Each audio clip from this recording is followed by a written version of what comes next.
Bem-vindo a mais um Planos em Prática, nossa querida série de exercícios de escrita criativa. Esse é o quarto episódio da história que a gente está trabalhando agora. Se você não viu o começo, o link para a primeira parte está aqui embaixo na descrição. E a gente parou o episódio anterior justamente quando o Zimmer, que é o protagonista da nossa história, estava prestes a encontrar informações sobre o ex-sócio dele, e isso levaria a história para o segundo ato. Mas antes disso, a gente tem que resolver a questão do sonho do personagem. A gente deixou um espacinho aqui para trabalhar justamente a hora que ele dorme com fome e cansado. Essa é uma boa oportunidade da gente mostrar todos os atrativos de Vereda dos Mercadores, por que ela se destaca tanto dentre as outras cidades vizinhas, e isso vai gerar no leitor um sentimento de antecipação. Ele vai ficar ansioso para o momento em que o personagem de fato chegar lá. Então vamos ver como é que isso vai ficar. E eu vou escrevendo aqui e vou comentando as coisas que eu vou inventando sobre a cidade, que eu também ainda não tenho ideia de como é que eu vou fazer isso. Eu só quero que ela seja realmente um misto de ponto turístico com um centro de comércio, como eu tinha falado no outro vídeo, um lugar que exerça algum tipo de magia nos seus visitantes.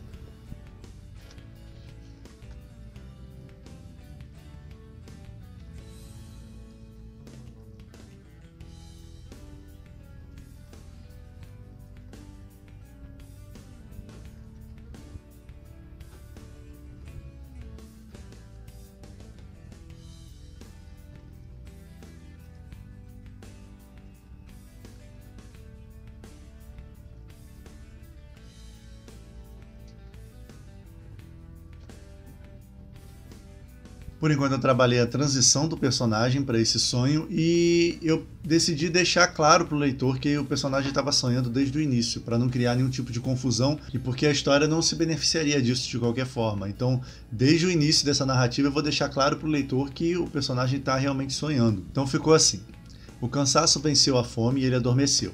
Esse era o texto anterior. Durante aquelas poucas horas de um sono inquieto, Zimmer imaginou a si mesmo flutuando para longe da cúpula do farol como uma estranha ave fantasma, em direção às luzes do Empório Imperioso. E eu sempre gosto de criar esse tipo de correlação até para integrar melhor os elementos que eu vou adicionando à trama. Então, como eu precisava de uma imagem para poder mostrar o personagem deixando aquele lugar e indo em direção à cidade, e eu tinha acabado de mostrar a sequência dele tentando caçar essa ave, então fazer essa metáfora ajuda a deixar a história mais coesa, além de quase subliminarmente mostrar um pouquinho mais do personagem, porque a ave fantasma também estava com fome, aquele caçou, né? Também estava machucada e tal. Quando um autor faz isso, ele acaba ajudando o leitor a aprofundar um pouco mais a concepção que ele vem fazendo sobre o personagem. E isso na direção que ele quer, é óbvio. É uma manipulação do bem. Vamos continuar então. Logo depois de Empório Imperioso, sou eu que novamente presenciava de perto o brilho do ouro, das moedas e das lâmpadas amareladas, dos olhos gananciosos de quem vendia, dos olhos encantados de quem comprava. Então aí ficou meio rimado, meio repetição de palavras. Foi por acidente, tá soando bem, eu não sei se eu vou deixar. Por enquanto sim, mas eu não sei se para a versão final eu vou manter não, ainda tem que pensar nisso. Minha ideia agora, já que ele está num sonho, ele não tem as limitações da realidade, é fazê-lo passar por um tour pela cidade e assim levar o leitor também a conhecer as coisas. Lógico que eu vou botar uma lente saudosista e de encanto, como eu já comecei a fazer ali, o tom vai ser bem esse. Então vamos ver como é que a gente faz isso.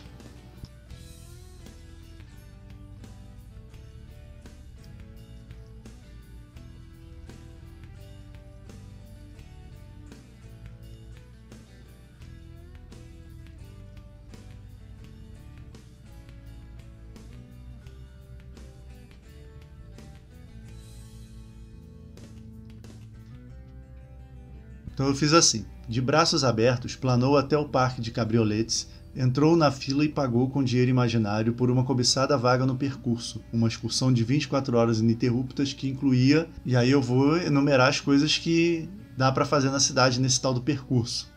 Eu resolvi incluir o cabriolê, eu nem sei se o plural, acho que eu falei o plural até errado, acho que é cabriolês, enfim. Cabriolê, o veículo é um tipo de carruagem e também de carro antigo que aparecia muito nos contos do Machado de Assis. Eu tinha posto até 3 A's maiúsculos, como eu sempre faço, para pensar depois, mas eu acabei no meio da escrita ali tendo a ideia de puxar isso. E é até legal porque as histórias do Machado de Assis também vêm dessa época, 1800 e alguma coisa, e é o período que inspira o estilo steampunk, então combina bem. Eu só não sei direito como é que pronuncia o plural de cabriolé, mas eu suspeito que se escreva desse jeito. Mas enfim, vamos ver o que tem nessa tour que se pode fazer pela cidade.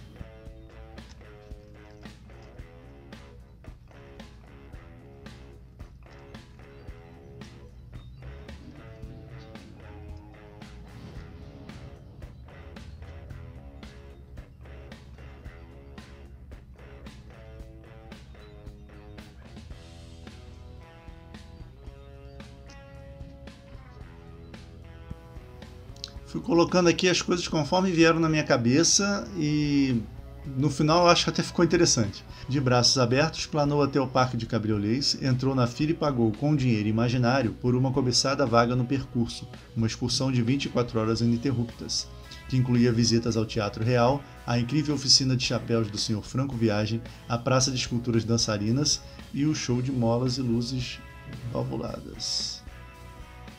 Então assim, eu não parei nem para elaborar o nome do personagem, o Sr. Franco Viagem, ficou assim mesmo, eu acho que soa bem. Não faz sentido, mas soa bem. Então agora vamos ver como é que termina isso.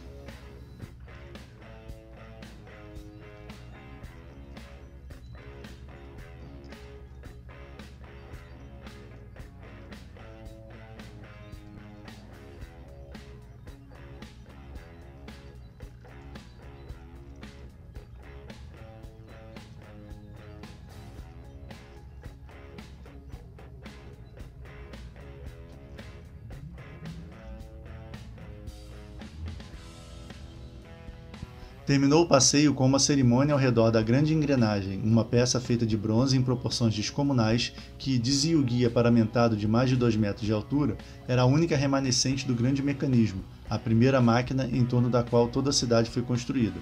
Só que depois também pode ser desenvolvido melhor. Eu quis encaixar alguma coisa da mitologia da cidade, por que essa cidade é tão avançada, então tem esse grande mecanismo. Na verdade, mecanismo é uma palavra muito batida, né? Grande aparato. Grande aparato. Era a única remanescente do grande aparato, a primeira máquina em torno da qual toda a cidade foi construída. Na verdade, a gente pode passar o primeiro para cá, primeiro aparato e a máquina em torno da qual fica melhor e a gente evita a repetição do grande lá em cima, né? Era a única remanescente do primeiro aparato, a máquina em torno da qual toda a cidade foi construída. Então, vai dar um aspecto mais místico. Apesar da gente estar falando de tecnologia, a gente ainda cria um culto, assim, alguma coisa mais respeitosa com relação ao passado. Talvez as próprias pessoas que estão ali agora não compreendam muito bem como é que eles têm essa facilidade de gerar e manipular a tecnologia, sendo que as outras cidades vizinhas não têm essa mesma habilidade. Vamos ver, por enquanto são só sugestões. Vamos ver o que vai ficar, o que não vai. Bom, apresentada então a cidade, a gente vai fechar esse sonho do Zimri para poder seguir com a trama.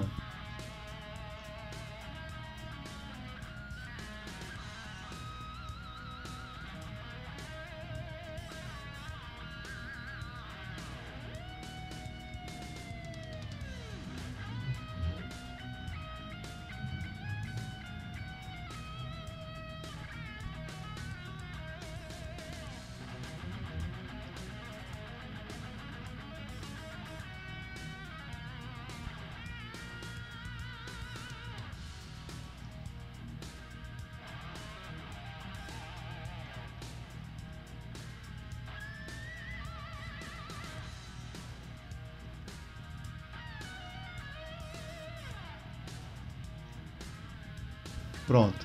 Eu tenho a impressão de que eu me empolguei um pouquinho aqui nesse sonho, porque era uma coisa de um parágrafo ou dois e ficou um pouquinho maior do que eu pensava.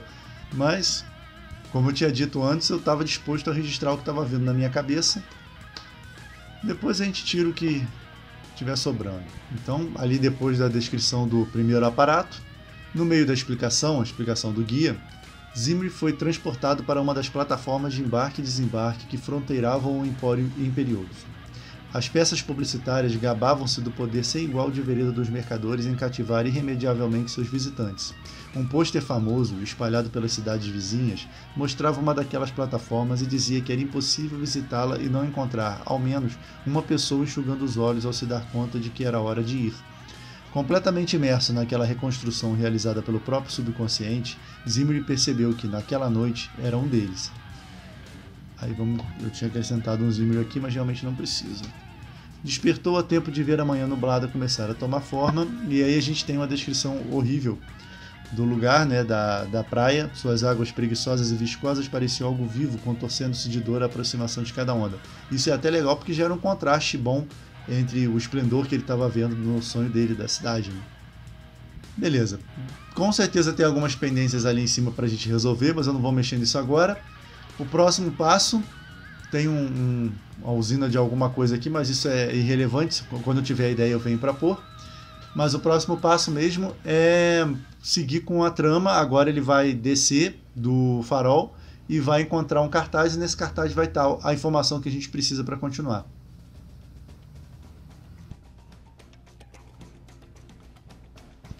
Eu estava dando uma lida no que foi escrito até agora e eu percebi que se eu fizer 2 mudanças na premissa, a história vai ficar melhor, vai ganhar mais em drama e vai abrir mais possibilidades para a gente trabalhar. Foi interessante que eu até falei no primeiro episódio isso, que quando a gente está elaborando a premissa, não tem necessidade de que ela fique muito complexa ou genial, porque conforme a gente vai trabalhando, a gente vai aprofundando, né? Vai melhorando a qualidade da proposta inicial. Então eu pensei no seguinte, na primeira versão da premissa, o oponente do Zimri, o forasteiro que chegou na cidade e tomou tudo que ele tinha, e o do ex-sócio também, ele já teria morrido, porque o ex-sócio teria sido suspeito de matá-lo e o ex-sócio dele estaria preso já. E isso obrigaria a gente a criar uma nova força opositora para o Zimri, além daquela que a gente já criou e já matou antes de começar a história. Então seria melhor se o amigo dele, o ex-sócio, estivesse sendo apenas procurado pela tentativa de assassinato dessa pessoa poderosa, e ele poderia até ter levado alguma coisa de valor com ele. Então o grande trabalho do Zimri, a grande missão dele na história, que o obrigaria a voltar até a cidade, não seria mais tentar libertar o amigo para evitar a execução dele, e sim evitar que ele seja preso. E aí a gente pode botar o forasteiro exatamente como essa força opositora, de repente ele próprio é o responsável por essa caçada ao ex-sócio do Zimri. Então a gente tem condições de aproveitar esse mesmo personagem como ainda o grande vilão da história. Eu acho que desse jeito fica bem melhor, mas vamos ver aqui na prática se vai funcionar ou não.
Eu optei por não fazer o Zimri interagir com todo mundo, aí apenas observar para não atrapalhar a dinâmica da história nesse ponto. A gente quer chegar no assunto principal e isso poderia distrair.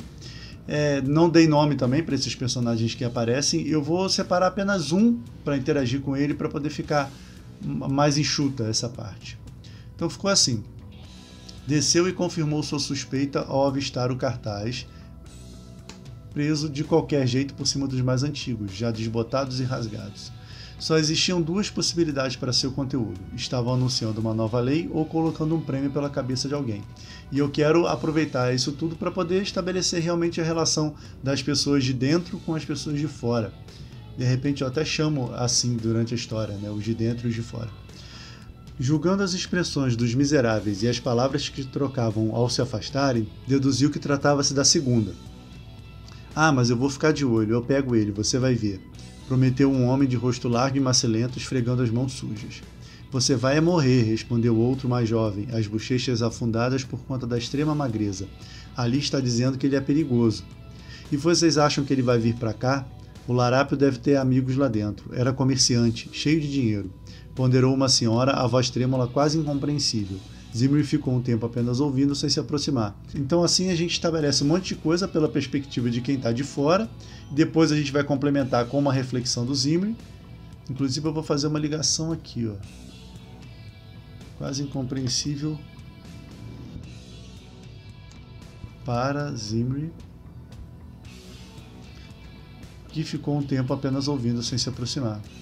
Então agora, como o Zimri tem um pouco da informação de dentro da cidade, porque ele vem de lá, eu vou introduzir um pouquinho da visão dele sobre essa situação e vou introduzir o único personagem que vai ficar ali diante do cartaz e é com ele que o Zimri vai pegar o restante das informações.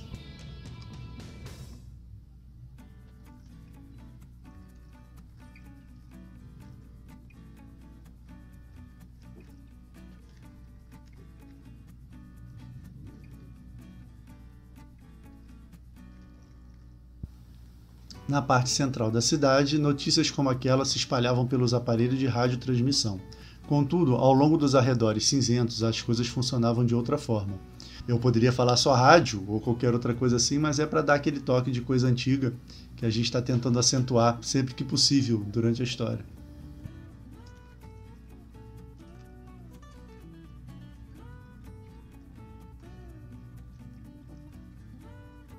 Então eu pensei agora que esse personagem, o que vai interagir com ele, poderia ser um arquétipo do trapaceiro ou agente do caos. Alguém que possa ser um alívio cômico ou de onde a gente possa tirar alguma coisa inesperada. Então eu posso aproveitar esse personagem para isso. Eu ainda não sei como isso poderia surgir na história, mas eu vou introduzi-lo nesse tom. Então vai ser um personagem meio que enlouquecido de alguma forma.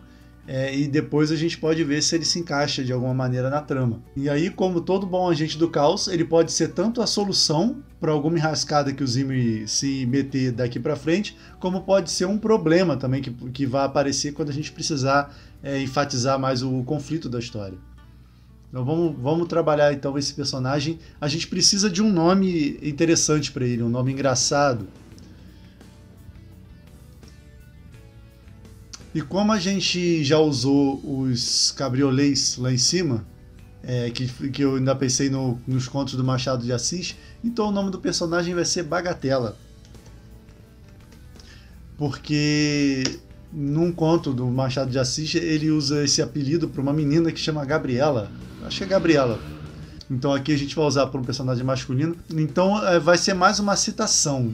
E para isso a gente vai precisar dar uma outra pista aqui dentro da história, em algum outro lugar, para a pessoa que conhecer esse nome do conto do Machado de Assis, entender que a gente sabe de onde veio o nome, que a gente simplesmente não teve a coincidência de escolher o mesmo nome que o Machado de Assis já usou numa história dele. Então depois a gente vê como a gente pode justificar esse nome, mas Bagatela vai ser divertido.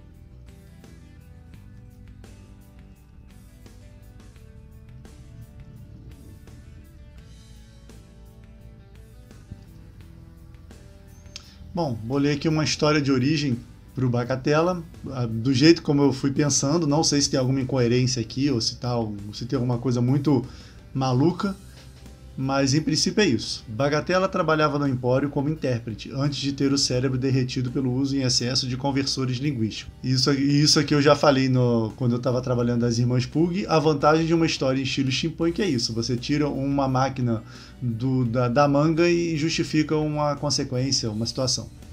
Então ali os conversores linguísticos, se usados em excesso, causam esse problema que o Bagatela tem. Sobrou pouca coisa, além de sua obsessão por uma indenização, da qual nem lembrava o motivo. Nos bons tempos, quando Max de Machado... E aí eu pensei em Max de Machado, eu parei um pouquinho aqui para pensar, porque Machado de Assis, então de Machado e Max, porque nesse conto onde tem a bagatela, se não me engano, o personagem chama Máximo, e o apelido dele é Max. Então aqui a gente está dando a pista para o leitor que conhece o Machado de Assis e que realmente a gente sabe de onde o nome veio. Então já resolvemos isso. Nos bons tempos, quando Max de Machado era seu respeitável nome, ajudou Zimri a concretizar inúmeros negócios, mas hoje sequer o reconhecia. Nesse sentido, as mudanças de aparência pelas quais o ex-comerciante passou não ajudavam muito. Então agora é uma boa oportunidade para a gente descrever rapidamente a aparência do Zimri e a sua cicatriz, que a gente não introduziu ainda na história. A gente ainda não vai mostrar o motivo da cicatriz, mas a gente já pode introduzir a existência dela. E outra coisa é que eu chamei ele de ex-comerciante aqui, e eu não lembro se eu mencionei isso em algum outro ponto do conto. Então seria legal voltar e afirmar isso em algum outro lugar mais acima, mais cedo na história. Porque eu tenho que estabelecer que ele era um comerciante dentro do Empório Imperioso, junto com o ex-sócio que agora está procurado, né?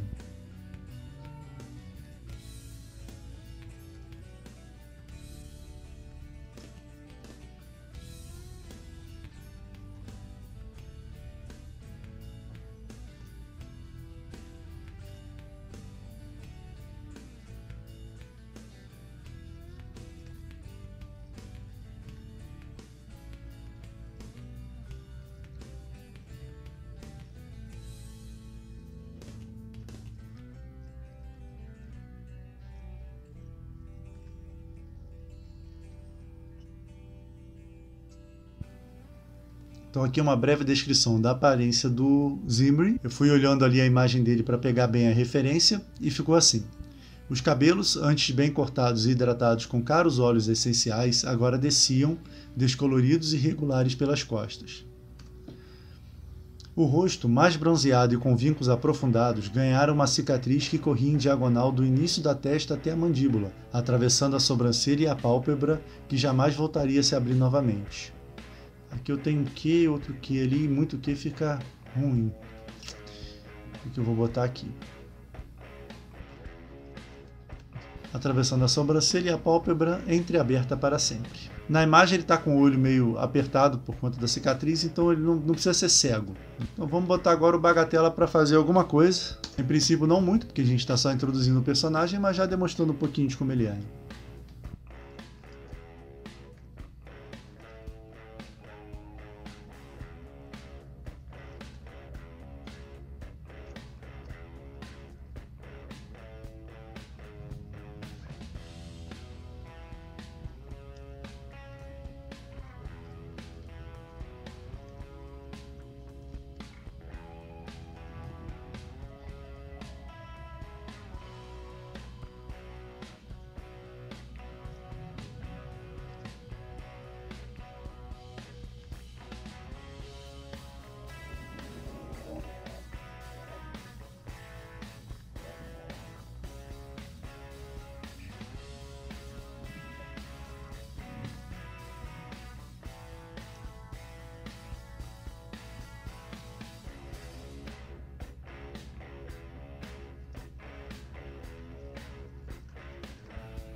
Então já pusemos aqui o Bagatela para atuar e ele começa assim.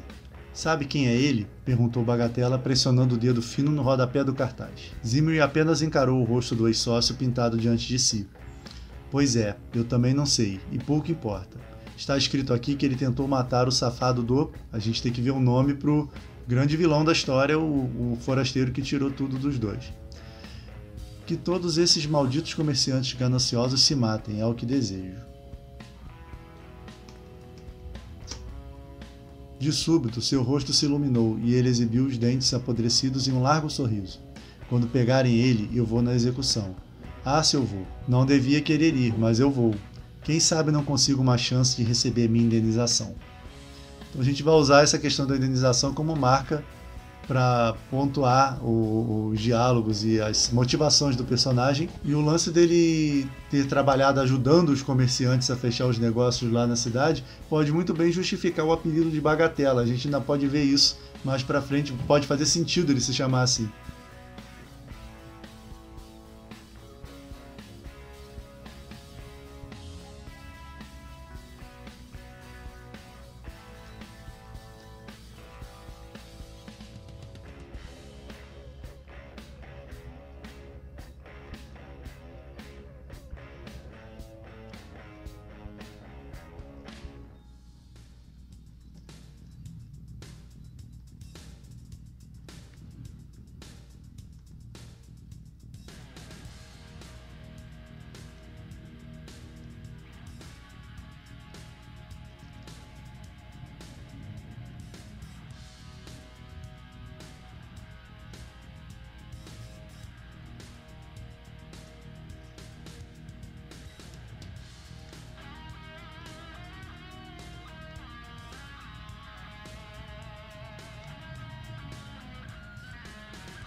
Então, completando o que o personagem disse, vem algumas informações agora do Zimri, que é um cara que tem a visão de dentro, né?